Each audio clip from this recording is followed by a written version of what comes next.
Comme nous l'a redit le pape François récemment dans son encyclique, le but de la vie chrétienne est de devenir saint. Pour y arriver, chacun a son propre chemin, mais pour le suivre, Jésus nous a laissé 2 commandements. Le premier, semblable à l'Ancien Testament, aimer Dieu de tout son cœur, de toute son âme, de tout son esprit et de toute sa force, et le second, aimer son prochain comme soi-même.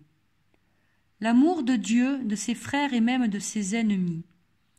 Jésus ne parle pas de sentiments, mais de vouloir ne pas leur faire de mal et même ne pas en garder de la haine contre eux. Le seul commande Dieu pour le suivre.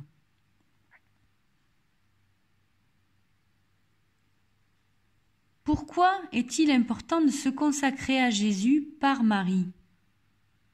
Le Christ est la tête de l'Église et nous sommes membres de son corps mystique, comme le dit saint Paul. Alors si Marie a mis au monde la tête, elle a aussi enfanté les membres du corps entier. On ne sépare pas la tête du corps. Ou encore, selon l'évangile Saint Jean au chapitre 19, Jésus dit à Marie en lui présentant Saint Jean, « Femme, voici ton fils ». Par ces mots, le Christ demande à Marie de ne plus fixer les yeux sur lui, mais sur Jean. Dorénavant, maintenant que Jésus part vers le Père, c'est elle qui va veiller sur les hommes, c'est-à-dire sur chacun de nous. Il est important d'accepter Marie pour mère, car elle a été celle de Jésus. La consécration n'est pas une simple dévotion, c'est la volonté de Jésus, regardée par l'apôtre. Il a quitté sa propre mère pour suivre Jésus sur les routes de Galilée. Ce n'est pas pour en prendre une autre, mais bien pour conduire à Dieu toute l'humanité sauvée par la mort et la résurrection de Jésus. Vous avez Dieu comme Père et Marie comme mère. Tout enfant a besoin d'un père et d'une mère pour vivre.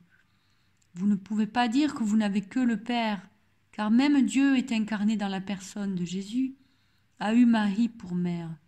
Elle l'a porté en son corps, elle l'a mise au monde, elle l'a nourri, élevé, elle lui a appris la Torah, elle l'a suivi sur les routes, elle a accepté de le laisser crucifier en s'abandonnant à la volonté du Père. Marie a été choisie comme médiatrice des grâces, car elle ne veut et désire que ce que Dieu veut, elle est l'épouse du Saint-Esprit. Un peu d'histoire. En 1636, la Vierge est apparue à Mère Anne-Marie de Jésus crucifié et demande que la France lui soit consacrée. Au même moment, Louis XIII et Anne d'Autriche prient pour qu'un héritier leur soit donné. Louis XIII se consacre et consacre la France le 10 février 1638.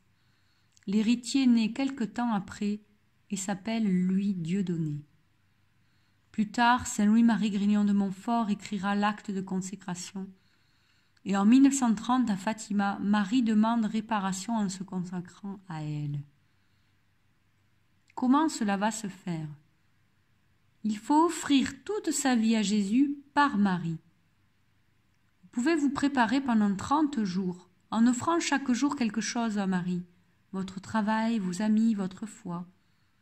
Et au cours d'une Eucharistie, offerte en votre intention, vous allez vous consacrer devant Dieu et vos frères à Marie.